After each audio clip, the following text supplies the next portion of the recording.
Paolo, daig pang nanalo ng gold medal kay Kim Chiu.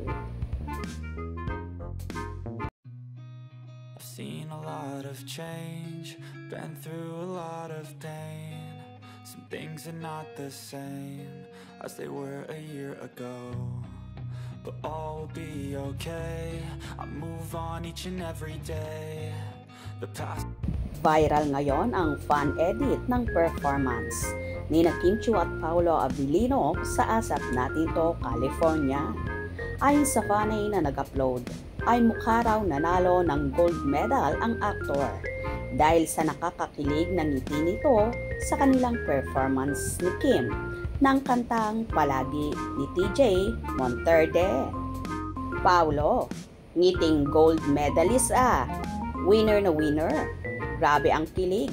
Diyos ko, tabang Lord. Post ng isang fanay sa X, dating Twitter. Naganap din sa Asap Natin To, California ang pagkumpirma ni Kim at Paolo na bibida sila sa una nilang pelikula. Yes, mga kapamilya, totoo po ang chismis. Abangan nyo po ang movie namin ni Paolo. Malapit na. Anunsyo ni Kim.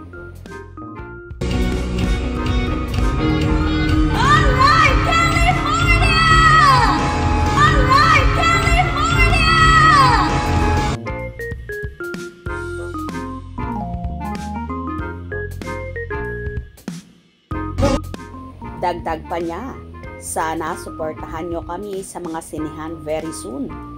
Samantala, usap-usapan naman ngayon na nagbabakasyon ang dalawa sa Terranea Resort sa may Rancho Palos Verde sa California, USA. After nilang mag-perform sa Asap Natin To, California. Kaya naman abangers ang Kimbao fans kung may maglalabas ang pictures ng dalawa.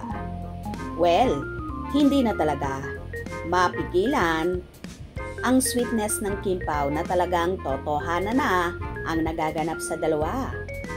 Mapamula sa stage hanggang sa nagtapos ang performance nila ay kitang-kita kung gaano ang sweetness at lambingan ng dalawa na marami namang Kimbao supporters ang natuwa.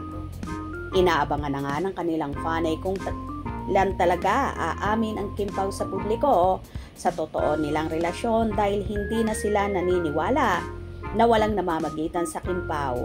Base na rin sa mga love language at body language nilang ipinapakita sa isa't isa. Kaya abang-abang tayo at palaging tumutok. For sure malapit na ang umamin ang dalawa sa Madlang People. Hope you enjoyed. Please subscribe for more info.